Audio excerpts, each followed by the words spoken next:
We're here because free speech is under attack. We're here because people are being convinced that socialism works. We're here because people are being judged guilty until proven innocent. We are fighting back with facts. This is not a safe zone, so buckle up, Buttercup. This is the raw, naked truth.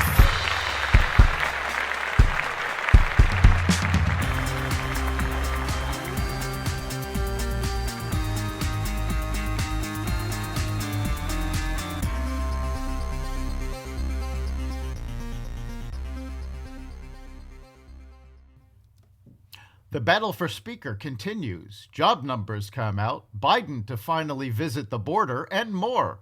Welcome to the Raw Naked Truth. I'm your host, Eric Lopkin, and here's the news you need to know. The House adjourned Thursday for a third day without a speaker after Republican leader Kevin McCarthy fell short of the votes he needs to become House Speaker in an 11th ballot, breaking a 100-year-old record with the 10th vote. McCarthy's latest losses came despite concessions he offered to a group of 20 hardline conservatives blocking his bid for the job. Republicans negotiated through the night and hinted they were near a deal as McCarthy proposed more concessions, but some far-right lawmakers said there was nothing he could do to win their support. While many of the concessions are very reasonable, including rolling back changes made to the House rules by Nancy Pelosi and a vote on term limits for congresspeople, some representatives like Matt Gaetz have made it clear they are simply obstructionists. Representative Gaetz at one point cast a vote for Donald Trump, showing he was not serious about making progress in the stalemate. The House is scheduled to reconvene at noon Friday. The House cannot conduct any other business without a speaker. President Biden on Thursday announced a major shift in his immigration strategy, expanding the use of the Trump administration's pandemic-era policy known as Title 42, which lets border agents expel asylum seekers at the border. The Biden administration plans to turn away migrants from Cuba, Nicaragua, and Haiti, but introduce new ways for up to $30,000 a month to enter the United States legally, according to the Los Angeles Times. Do not just show up at the border. Stay where you are and apply legally from there, Biden said. Biden has faced pressure to tighten border security in response to a migrant surge.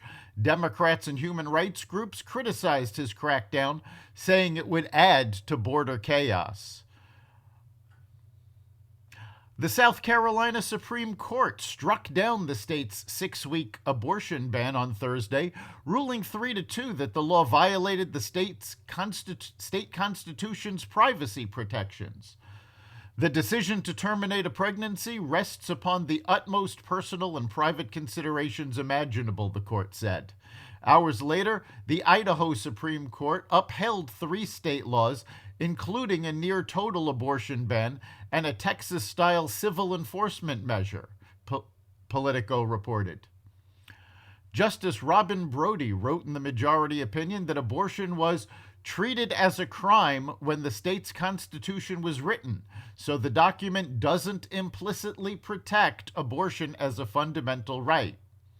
The U.S. Supreme Court in June 2022 overturned the Roe v. Wade decision that had guaranteed abortion rights nationwide. The Federal Trade Commission on Thursday unveiled a proposal to ban non-compete clauses.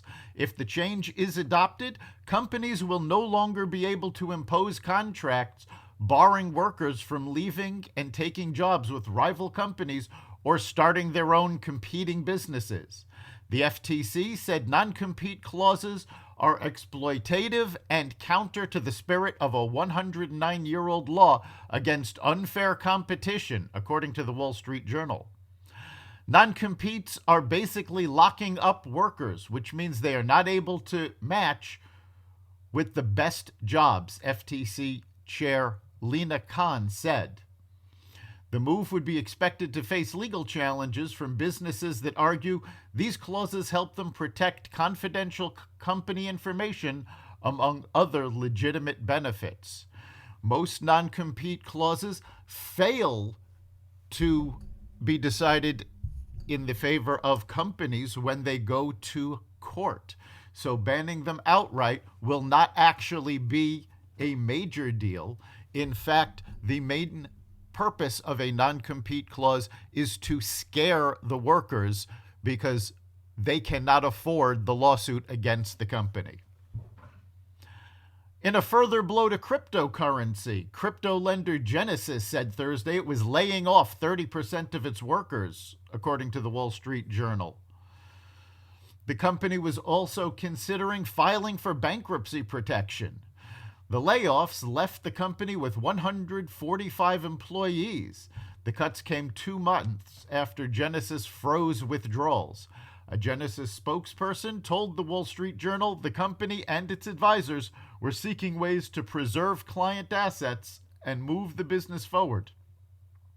Genesis is the latest in a parade of crypto firms to teeter near collapse. The company suffered big losses from loans to now defunct trading firm Alameda Research and crypto hedge fund Three Arrows Capital, both of which filed for bankruptcy last year. Employers added 223,000 jobs in December, the Labor Department said in its monthly payroll report released Friday, topping the 200,000 jobs forecast by economists. Still, it marks a slight deceleration from the downwardly revised gain of 256,000 in November and is the worst month for job creation since December 2020. The unemployment rate unexpectedly fell to 3.5%, a 5-decade low. Wage growth also cooled in December, with average hourly earnings rising just 0.3% from a month earlier and 4.6% from the previous year. Wages have failed to keep up with rising inflation, putting pressure on the economy despite the strong job market. The participation rate moved slightly upward, indicating more people finally getting off the sidelines and looking for jobs again. That's the Raw Naked Truth. You can catch every episode of The Raw Naked Truth at xvadio.com/podcasts, the Apple Podcasts app, Google Podcasts, Spotify, iHeartRadio, Stitcher, Amazon Music, Audible, and other platforms that respect freedom of speech. We'll see you next time.